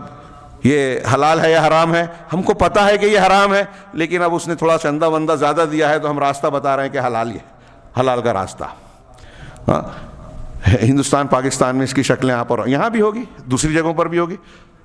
ہم نے اکٹھا 3 دے دیا، ہمارا مسلک کہتا ہے کہ 3 طلاق واقع ہو گئی، اور حلالہ جو ہے وہ فطرت قبول نہیں کرتی، عارضی نکاح، اب کوئی راستہ نکالیے مولوی صاحب، ہاں یا پھر حلالے کی خفیہ کوئی شکل اختیار کی جائے۔ میں بھی اس طرف جاؤں تو بڑا لمبا وقت چلا جائے گا۔ برٹش کی ایک رپورٹ آئی تھی پاکستانی اخبار میں، میں تو پڑھ کر شرمندہ ہو گیا تھا کہ کچھ علماء حلالہ سینٹر چلا رہے ہیں، کرواتے ہیں، اس کی ویڈیو ریکارڈنگ بناتے ہیں، بعد میں اس کی بنیاد پر بلیک میل کرتے ہیں۔ یہ وہاں کے ایک اخبار میں شائع ہوئی تھی، جسے وہاں کے شکریہ کے ساتھ ہندوستان میں چھاپا گیا تھا، میں نے جمعہ کے خطبوں میں بیان کیا حوالوں کے ساتھ۔ ہاں یہ ہے، ہاں بینک میں کام کرنے والے مسلمانوں کی جیب میں جو ہے کچھ علماء کے فتوے ہیں کہ بھائی یہاں ہم اس ملک میں رہتے ہیں اور ایسا ہے، ایسی ضرورت ہے، اس لیے یہ جائز ہے، اور ایسے ایسے ہیلے بہانے ہیں موجود کہ حرام کو حلال اور حلال کو حرام بنایا جاتا ہے۔ کوئی یہ کیا ہے؟ ایک طرف آپ سے آ کے ایک مستفتی پوچھ رہا ہے کہ قرآن و حدیث اس مسئلے میں کیا کہتی ہے، آپ ہمیں بتائیے۔ آپ قرآن و حدیث کے بجائے اپنا مسلک بتا رہے ہو تو قرآن و حدیث کو چھپا رہے ہو، پہلی بات، اور غلط بتا رہے ہو، یہ مزید جرم کر رہے ہو۔ ہاں رونگٹے کھڑے کر دینے والی یہ بات ہے، لیکن اگر اللہ رب العالمین کا ڈر اور آخرت پر ایمان انسان کے اندر کمزور ہو تو ایسی جرأت و جسارت کر سکتا ہے۔ ہاں یہ اللہ نے فرمایا کہ جو لوگ اللہ کی نازل شدہ بینات اور ہدایت کو جو اللہ نے صاف صاف بیان کر دی اسے چھپاتے ہیں، ہاں کتاب میں اللہ کہہ رہا ہے کہ ہم نے صاف صاف بیان کر دیا، تو یہی وہ لوگ ہیں جن پر اللہ لعنت بھیجتا ہے اور لعنت گر لعنت بھیجتے ہیں۔ اللہ کی لعنت ان پر پڑتی ہے، پھٹکار، لعنت اللہ سے کی رحمت سے دوری۔ ہاں رحمت، اللہ کی رحمت کتنی ضروری ہے، دنیا اور آخرت میں ہم سانس نہیں لے سکتے اللہ کی رحمت کے بغیر۔ اللہ کے نبی صلی اللہ علیہ وسلم نے فرمایا کہ کوئی شخص اللہ کی رحمت کے بغیر جنت میں نہیں جائے گا۔ پوچھا گیا کہ آپ بھی؟ کہا ہاں میں بھی، الا یہ کہ اللہ اپنی رحمت اور فضل سے مجھے ڈھانپ لے۔ اب لعنتی شخص رحمت سے دور ہے، یہ وہ شخص ہے، خاص طور سے دعات، علماء، حق کے مخالفین اپنے کان کھڑے کر لیں، اس قرآن کی اس آیت کو پڑھیں، ہاں بصیرت کے ساتھ، دل کے ساتھ۔ میں تو سمجھ نہیں پاتا ہوں کہ ایمان والا، قرآن کو ماننے والا، اس آیت کو جاننے والا کیسے یہ جسارت کرتا ہے کہ حق کو چھپا کر باطل کی تائید کرے۔ ہاں صحیح کی جگہ صحیح کو جانتے ہوئے غلط فتویٰ صادر کرے. چنانچہ وہ کہہ رہے ہیں کہ اسے اللہ بھی لعنت بیچتا ہے، لعنت فرماتا ہے، اور لعنت گر دنیا میں جتنے فرشتے ہوں یا دوسرے لعنت کرنے والے وہ سب بھی لعنت بھیجتے ہیں. استثناء کیا کہ اس کو الا الذین تابوا واصلحوا وبینوا فاولئک اتوب علیہم وانا التواب الرحیم، سوائے ان لوگوں کے جن لوگوں نے توبہ کی، پلٹے، اصلاح کی اور صاف صاف حقائق کو بیان کر دیا، تو یہی وہ لوگ ہیں جن کی توبہ کو میں قبول کروں گا اور میں خوب توبہ کرنے والا، رحم کرنے والا ہوں. اللہ تعالیٰ کا یہ بھی ارشاد ہے کہ اس قوم کے کچھ لوگ جو وہ مچھلی پکڑنے والا معاملہ ہوا کہ اس میں سے ایک نے کہا کہ تم ایسے لوگوں کو کیوں سمجھانے کی کوشش کرتے ہو. آپ آیت ملاحظہ فرمائیں کتاب میں، یا وَإِذْ قَالَتْ أُمَّةٌ مِّنْهُمْ لِمَ تَعِظُونَ قَوْمًا اللَّهُ مُهْلِكُهُمْ أَوْ مُعَذِّبُهُمْ، کہہ رہے ہیں معذبہم کہ اس قوم کو، ایسے لوگوں کو آپ کیوں سمجھا رہے ہیں جنہیں اللہ رب العالمین ہلاک کرنے والا، عذاب دینے والا یا ہلاک کرنے والا ہے، تو شدید عذاب سے دوچار کرنے والا ہے. تو یہ جو نہی عن المنکر کا فریضہ انجام دے رہے تھے، سنیچر کے دن مچھلی مارنے سے منع کر رہے تھے، انہوں نے کیا وجہ بتائی؟ معذرۃ الی ربکم ولعلہم یتقون. دو وجہ ہے، اس وجہ سے ہم کو بھی نہی عن المنکر کا کام کرنا چاہیے کہ اپنے رب کے جناب میں عذر پیش کر سکیں. ہم اپنا بچاؤ کریں گے کہ ہم نے تو اپنا کام کر دیا، ذمہ داری نبھائی، پروردگار ہم اصلاح نہیں کر سکتے، یعنی توفیق نہیں دے سکتے، لیکن ہم نے اپنی کوشش کی. یہ اپنے رب کے جناب میں ہم اپنے آپ کو بچا سکیں گے، عذر ہوگا ہمارے لیے. اور ایک اور بھی فائدہ ہو سکتا ہے کہ وَلَعَلَّهُمْ يَتَّقُونَ، ہو سکتا ہے کہ ان کی اصلاح ہو جائے، وہ تقوی اور پرہیزگاری کو اختیار کر لیں. نبی کریم صلی اللہ علیہ وسلم کا یہ ارشاد بھی آگے نقل کیا، قُلِ الْحَقَّ وَلَوْ كَانَ مُرًّا، نیچے حوالے آپ کی کتاب میں بھی موجود ہیں کہ حق بات کہو چاہے وہ جو ہے کڑوا ہی کیوں نہ ہو. ابو علی الدقاق کہتے ہیں کہ حق کے بارے میں خاموشی اختیار کرنے والا، آپ ایک سچی بات کو، حق بات کو جانتے ہیں لیکن بیان نہیں کر رہے ہیں، تو کہا کہ وہ شیطان اخرس، گونگا شیطان ہے. اللہ نے آپ کو زبان دی ہے لیکن اس زبان کا صحیح استعمال نہیں کر رہا ہے، اس وجہ سے آپ شیطان ہیں. کہ آپ کو حق بولنا چاہیے، نہیں بول رہے ہیں. ہاں اس کے بالمقابل جو باطل بات کہتا ہے، جو کہہ رہا ہے اپنی اللہ کی دی ہوئی اس زبان کا استعمال کر رہا ہے لیکن باطل کہہ رہا ہے، غلط منہج بیان کر رہا ہے، شرک کو صحیح قرار دے رہا ہے، قرآن کی آیتوں کو اور اللہ کے رسول صلی اللہ علیہ وسلم کی سنت و دین کو توڑ مروڑ کر غلط چیز کو صحیح اور صحیح چیز کو غلط بیان کر رہا ہے، تو کہا کہ وہ شیطان ناطق ہے. یعنی شیطنت کس وجہ سے ہے کہ آپ اس زبان کی نعمت کا غلط استعمال کر رہے ہیں. جہاں بولنا چاہیے خاموش ہیں، جس کو نہیں بیان کرنا چاہیے آپ اسے لوگوں میں بیان کر رہے ہیں. یہ دعوت حق نہ پیش کرنے والے جو خاموش ہیں ان کے لیے بھی تعزیہ ہے. مطلب اس قول میں دلیل ہے، عبرت ہے. ایک قول ہے دقاق صاحب کا رحمہ اللہ. اور جو لوگ باطل باتیں بیان کر رہے ہیں، غلط فتوے دے رہے ہیں، دین کی غلط تشریح کر رہے ہیں، ان کے لیے بھی تعزیانہ ہے. وقد قال اہل العلم، اہل علم کا یہ فرمان ہے کہ من علم حجۃ علی من لم یعلم، جو علم رکھتا ہے، جانتا ہے، یہ اس شخص پر حجت ہے جو نہیں جانتا. کتنی پیاری بات ہے. یہ اہل علم کی اہمیت و فضیلت بھی ہے اور اہل علم کی ذمہ داری بھی اس میں بیان کی گئی ہے کہ اگر شیخ مختار کو ایک فتنے کا علم ہے اور آپ کو نہیں ہے تو ان کا فرض ہے کہ آپ کو بتائیں. یہ ان کی ذمہ داری ہوئی اور یہ آپ کے لیے حجت ہیں. جب یہ قابل اعتماد ہیں، قرآن و سنت کو بیان کرنے والے ہیں، آپ ان کو پہچانتے ہیں کہ یہ منہج حق کے پر گامزن شخص ہیں، تو آپ کو ان پر اعتماد کرنا چاہیے، ان کی بات کو ماننا چاہیے. اگر بالفرض آپ کو شک ہو رہا ہے تو آپ کسی اور سے اس کی تحقیق کر سکتے ہیں، لیکن آپ سن کر انسنی نہیں کر سکتے کہ جو جانتا ہے، علم والا ہے، وہ نہ جاننے والے کے خلاف حجت ہے. ہاں چنانچہ ان ادلہ پاؤ کو دیکھتے ہوئے اس پیراگراف کو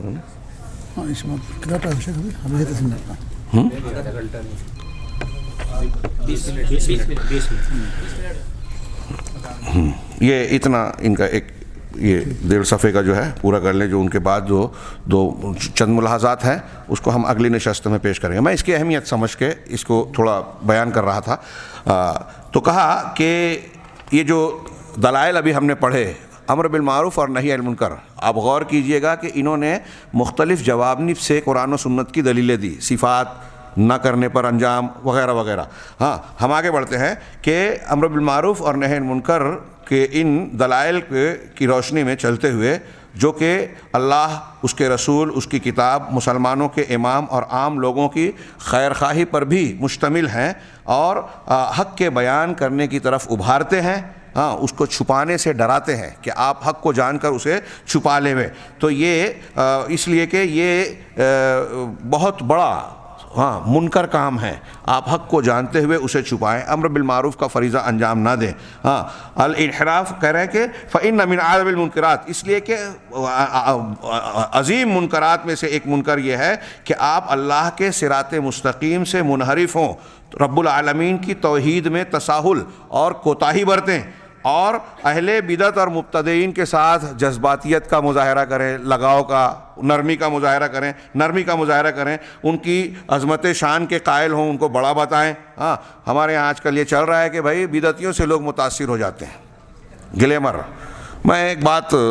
خطبات میں ہمارے یہاں کہتا تھا کہ تھوڑی دیر کے لیے ایسے سوچئے کہ اگر حضرت موسیٰ علیہ السلام کے زمانے میں جو فرعون کی حیثیت تھی، حکومت، بادشاہت، طاقت، اقتدار، اگر وہ حضرت موسیٰ کے پاس ہوتی اور فرعون حضرت موسیٰ کی طرح ہوتا کہ کوئی ساتھ نہیں، کوئی طاقت نہیں، دنیاوی اور مادی اعتبار سے کوئی اقتدار، قوت، دولت نہ ہوتی، تو کیا بنتا؟ صورتحال کیا بنتی؟ ہاں شیخ، اگر، اور یہ اکثر ہمیں نظر آتا ہے، یہ اس میں تسلی میں جو بیان کر رہا ہوں، اس میں اہل حق کے لیے تسلی اور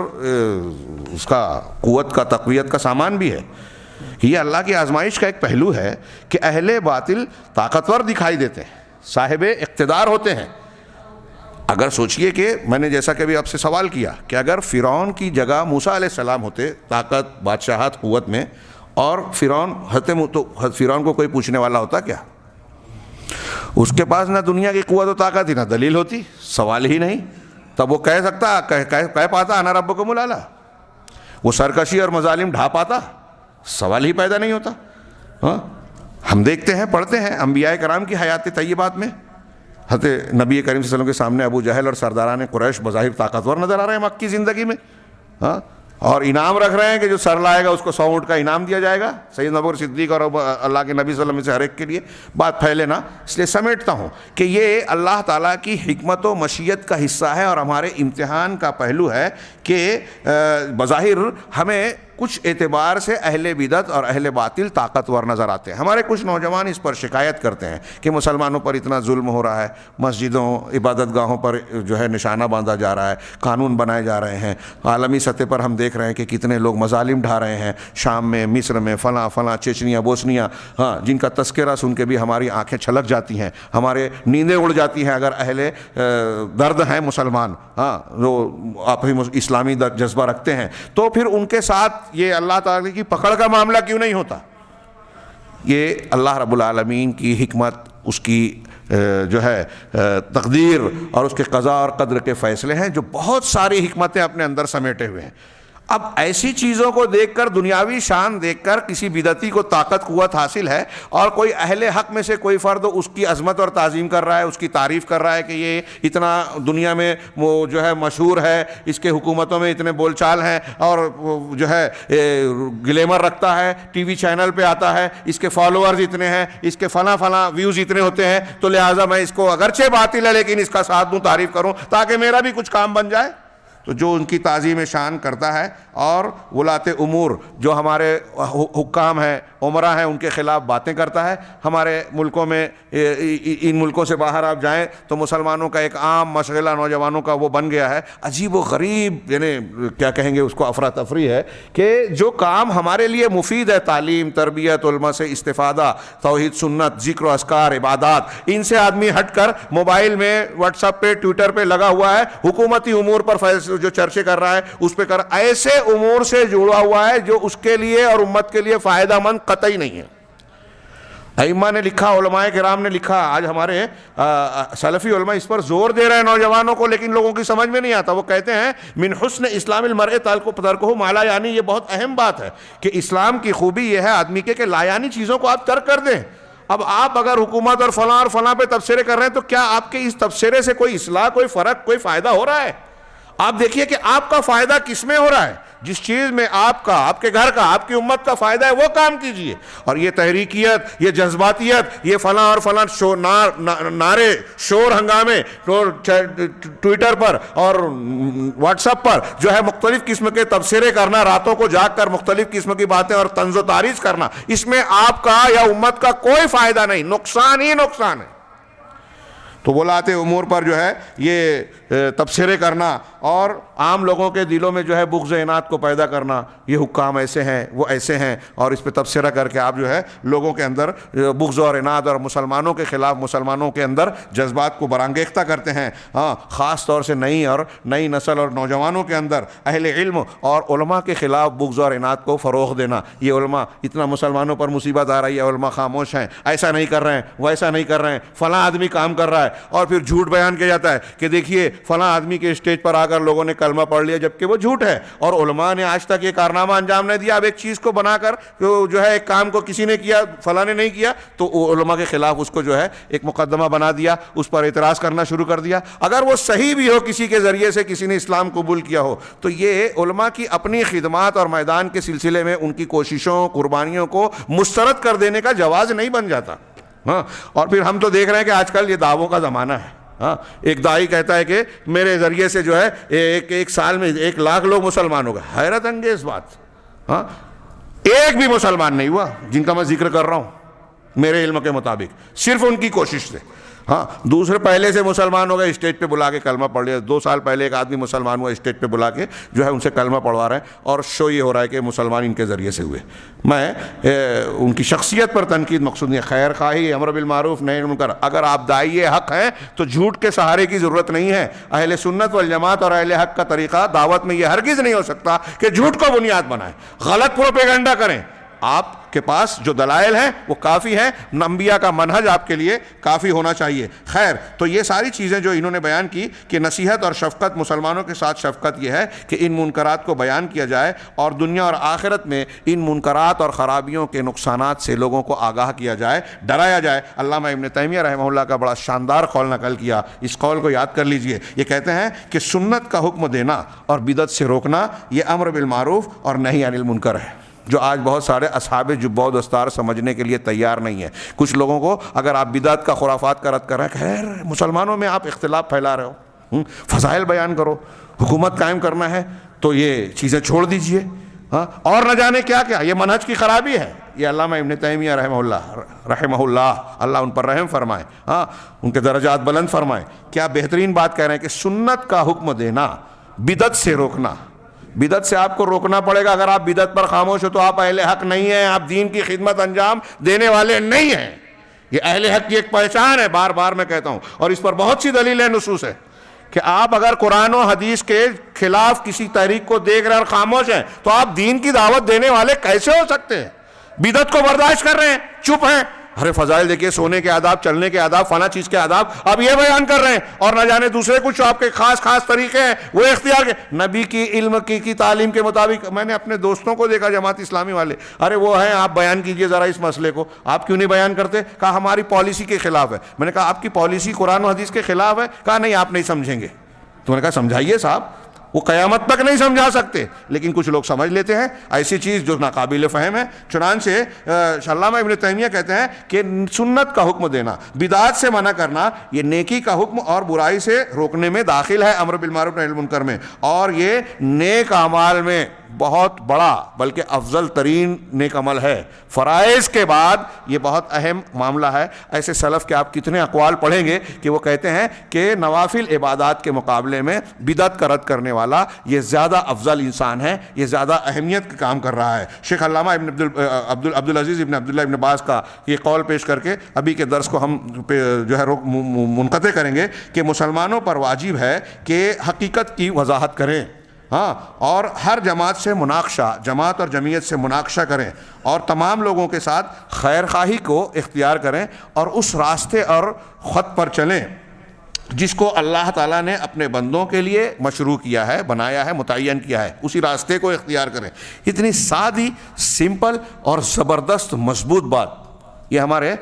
سلفی علماء کی خوبی ہے، ہاں، انتہائی مضبوط اور مستحکم، اس کو ہلکے سے نہ گزریں، غور سے پڑھیں، سنیں۔ وہ کہتے ہیں کہ حق کو بیان کریں، ہر جمعیت اور جماعت کا مناقشہ کریں، تفتیش کریں، ہاں، اور تمام لوگوں کے ساتھ بھلائی کو اختیار کریں اور اس راستے پر چلیں جو رسول اللہ تبارک و تعالیٰ نے اپنے بندوں کے لیے متعین کیا، کھینچا ہے اس خط کو، اور ہمارے نبی صلی اللہ علیہ وسلم نے جس راستے کی طرف بلایا ہے، ہاں، ومن تجاوز ھذا، لیکن جو شخص اس سے تجاوز کرے، اس سے ادھر ادھر ہٹے گا، واستمر فی عنادہ، ہاں، لمصالح شخصیہ او لمقاصد لا يعلمها الا اللہ، کسی شخصی مصلحت کی وجہ سے یا کچھ ایسے مقاصد کی بنیاد پر جس کو اللہ کے سوا کوئی نہیں جان سکتا، اگر کسی بھی مقصد کے تحت اس راستے کو جو اللہ اور رسول کا متعین کیا ہے اس سے ہٹتا ہے تو فإن الواجب التشہیر بہ، یہ بہت اہم، ہمارے علماء اور دعات بھی سن لے میں جو مصلحت کی بات کرتے ہیں کہ پھر واجب ہے کہ اس کی تشہیر کی جائے، اس کا نام لے کر نشان، نبی صلی اللہ علیہ وسلم نے ذوالخویسرہ کا نام لے کر کہا خارجی پیدا ہوں گے، ان کی ایسی ایسی علامت ہوگی، جس کو ملے گا اس سے یہ معاملہ کرنا، آپ نے نام لے کر ہمارے لیے سنت مقرر کی ہے کہ باطل پرست اور ایسا شخص جو قوم اور امت کو گمراہ کرنے کا سبب بن سکتا ہے اس کی تعیین اور نشاندہی کی جائے، اس کے بارے میں خاموشی اختیار کرنا، ارے نام کیوں لے لیا، یہ طریقہ صحیح نہیں ہے۔ میں نے دیکھا کہ ہمارے کبار علماء جو منہج سلف کے سختی سے پابند اور صحیح منہج کو اختیار کرنے والے ہیں، وہ اپنے زمانے کے اہل بدعت کی نشاندہی کرتے ہیں، خاص طور سے جن کی جو مشہور نہیں ہے، جن کے نام لینے کی ضرورت نہیں ہے، ان کو ٹال کر صرف باطل کا رد کیا جائے گا۔ اصل مقصد یہ، شیخ فوزان صاحب سے فتویٰ پوچھا گیا تو انہوں نے یہی جواب دیا تفصیل سے کہ اصل مقصود ہے خطاؤں کو رد کرنا، غلط بات کا رد کرنا، لیکن اگر کوئی ایسی شخصیت ہے جس سے لوگ متاثر ہیں، اسے بڑا داعی سمجھ رہے ہیں، اس کو قابل تقلید سمجھا جا سکتا ہے، تو ایسا ممکن ہے کہ عام آدمی کو جب ہم اس کا نام نہ لیں تو وہ سمجھے گا کہ یہ اسلام کا داعی ہے، یہ بہت صحیح منہج کا حامل اور علمبردار ہے، لہذا اس کی باتوں کو اس کے پیچھے چلنے لگے گا۔ ایسے لوگوں کے بارے میں نام لے کر تردید کرنا ضروری ہے۔ کہہ رہے ہیں، شیخ کہہ رہے ہیں کہ فإن الواجب التشہیر بہ والتحذیر منہ، اور اس سے ڈرانا واجب ہے، ممن عرف الحقیقہ، ان لوگوں کا جو حقیقت کو جانتا ہے، حتی یتجنب الناس طریقہم وحتی لا يدخل معہم من لا یعرف حقیقت امرہم، یہاں تک کہ تاکہ، کیوں بتانا ضروری ہے، ڈرانا ضروری ہے؟ تاکہ عام آدمی ان کے طریقے سے اجتناب کرے، بچ جائے، اور ان کے ساتھ وہ شامل اور داخل نہ ہو جائے جو ان کی حقیقت امر کو جانتا نہیں ہے۔ نتیجہ کیا نکلے گا کہ اگر وہ بغیر جانے ان کے ساتھ لگے گا فَيُضِلُّهُ، تو وہ لوگ اسے گمراہ کریں گے۔ نبی صلی اللہ علیہ وسلم کی حدیث ہے کہ مجھے اپنی امت پر سب سے بڑا خوف جس کا ہے، گمراہ کرنے والے ائمہ کا ہے، اور یہ ائمہ جگہ جگہ اگے ہوئے ہیں، ابل رہے ہیں،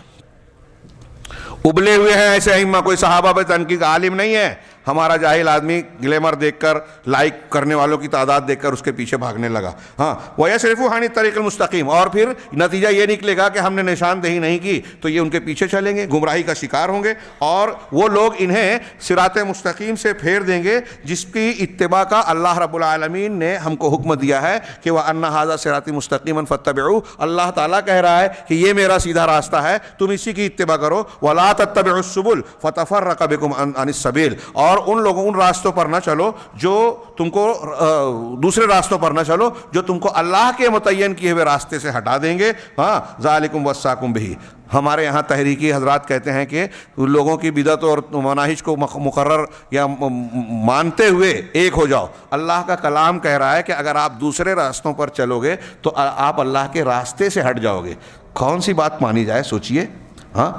اللہ کا راستہ اختیار کیا جائے، سمجھا جائے، دوسرے راستوں کو سمجھ کر اس کا رد کیا جائے، یہ اتحاد کی شکل ہے، نجات کا راستہ ہے۔ ورنہ اگر یہ اللہ تعالیٰ کا تاکیدی حکم ہے، وصیت ہے تاکہ تم بچ جاؤ، اپنا بچاؤ کر لو۔ آگے شیخ نے اتنی ساری معروضات کے بعد جو بات کہی وہ یہ کہ آج بہت سارے مناہج، طریقے، دین کے دعوتیں ہمارے ارد گرد اور سماج میں جو موجود ہیں، آبادیوں میں دکھائی دے رہی ہیں، ان گمراہ فرقوں میں جس نے جو ہے ایک دین کا لباس پہنا ہوا ایک منہج ہے، ان میں سے ایک اخوان المسلمین کا منہج بھی ہے۔ یہاں صرف انہوں نے ایک نام لیا، ابھی شیخ کے خطاب کی طرف میں اشارہ کروں گا کہ انہوں نے بتایا کہ یہاں عالم عرب میں اخوان المسلمین کی جو فکر ہے، ہاں، 95%، بعض امور میں ان کے ہاں تھوڑا سا اختلاف ہے، وہی فکر جماعت اسلامی کی ہے، اور پھر وہی فکر جو ہے بہت ساری جو شدت پسند تنظیمیں عالم اسلام کے مختلف علاقوں میں پائی جاتی ہیں، انہوں نے اسی سے جو ہے کسب فیض کیا ہے، اسی کی فکر سے استفادہ کیا ہے۔ بلکہ سید قطب جنہوں نے پورے عالم اسلام کے جو ہے معاشروں کو جو ہے غیر مسلم قرار دیا اور جمعہ اور جماعت سے جو ہے کہا کہ جب تک امیر نہیں ہے، اسلامی حکومت نہیں ہے تو یہ پڑھنا ضروری نہیں، سب چھوڑ بیٹھے تھے، تو انہوں نے خود اعتراف کیا ہے۔ یوسف القرضاوی ان کا بارے میں بیان کرتے ہیں کہ ابو الاعلیٰ مودودی صاحب کی کتابوں سے متاثر ہو کر اس کو انہوں نے اس فکر کو آگے بڑھایا۔ تو یہ ایک دوسرے سے جڑے ہوئے ہیں۔ تو یہاں ایک نام لیا تو کہہ رہے ہیں کہ یہ منہج مسلمانوں کے درمیان یا عالم اسلام میں جس منہج نے گویا آج بہت ایک اثر اختیار کر لیا ہے اور اسلامی تحریک کا لبادہ اوڑھ رکھا ہے، ہاں وہ ان میں سے ایک اخوان المسلمین کا منہج اور فکر ہے، اور مسلمانوں کی ایک بہت بڑی تعداد، آپ کی کتاب میں بھی دیکھیے کہ جمع غفیر، بہت بڑی تعداد اس کے سمندر میں ڈوبی جا رہی ہے۔ اور میں یہ پسند کرتا ہوں کہ اخوان المسلمین کا انا اذکر اخوانی المسلمین اس کا ذکر کروں علماء کے سامنے، طلاب کے سامنے اور عوام کے لیے، یعنی علماء، طلاب اور عوام ہر اعتبار سے ہر سطح پر ان کا ذکر کیا جائے، ما عرفہ، کہ تاکہ اس جماعت کے متعلق جو ہے پوری حقیقت واضح ہو جائے، اور لوگ اچھی طریقے سے اس پر پڑے پردے کو ہٹا کر دیکھ لیں، اس لیے کہ خبر آپ نے جو سنا یہ معائنے کی طرح نہیں ہوتی، وما رائن کمن سمع، اور دیکھنے والا اس شخص کی طرح نہیں ہوتا جس نے سنا، اور جو شخص جان گیا بعض چیزوں میں ان لوگوں کی طرح نہیں ہوتا جو ایک لمبی مدت تک ان کے ساتھ رہا ہو، یا جس کو ما كتبه عنهم بعض اہل العلم الذين عرفوهم، یا اس چیز کو جس نے بعض اہل علم نے ان کو پہچان کر جو ان کے بارے میں لکھا اور اس کو ان کو سمجھ کر لکھا، یہ اس کی طرح نہیں ہے۔ بعض یعنی یہ ان کی بات کا خلاصہ میں اپنے الفاظ میں یہ بیان کروں کہ اہل علم اور جو لوگ جانکار ہیں انہوں نے اس جماعت کے بارے میں جو کچھ مشاہدات اور پکی مختہ خبریں، اپنے تجربات، اپنے علم اور مشاہدات اور خود ان کے قائدین کے اقوال کی روشنی میں جو کچھ جانا، جو بیان کیا، وہ جاننا بہت اہمیت کا حامل ہے، تاکہ ہم ان کے بارے میں جو ہے صحیح فیصلہ کر سکیں۔ اور پھر اس دنوں میں ان کے منہج اور طریقے کو بیان کرتے ہوئے کہہ رہے ہیں کہ میں اپنے کلام کو کچھ حصوں میں تقسیم کر رہا ہوں۔ پھر انہوں نے 5 باتیں بیان کی ہے ملاحظات کو پیش کرنے سے پہلے۔ یہ 5 باتیں جو ہے اس حیثیت سے اہمیت رکھتی ہیں، گویا یہ آگے جو پیش کیے ہوئے ملاحظات ہیں اس کی وجہ، تعلیل اور حکمت بیان کر رہے ہیں کہ میں نے کیوں بیان کیا، کیا ضرورت ہے، کیا اہمیت ہے، اس کا ان 5 نکات میں تذکرہ ہوگا۔ ہم اگلے درس میں اس کا سرسری طور سے انشاءاللہ تذکرہ کریں گے، اور پھر آپ اس پر مطالعہ کر کے اس پر غور کیجیے گا۔ اللہ رب العالمین سے دعا ہے کہ وہ ہمیں حق کو حق کی شکل میں، باطل کو باطل کی شکل میں جاننے سمجھنے کی توفیق عطا فرمائے، حق کو اختیار کرنے اور باطل سے بچنے کی توفیق دے۔ وآخر دعوانا ان الحمدللہ رب العالمین وصلی اللہ علی نبینا محمد۔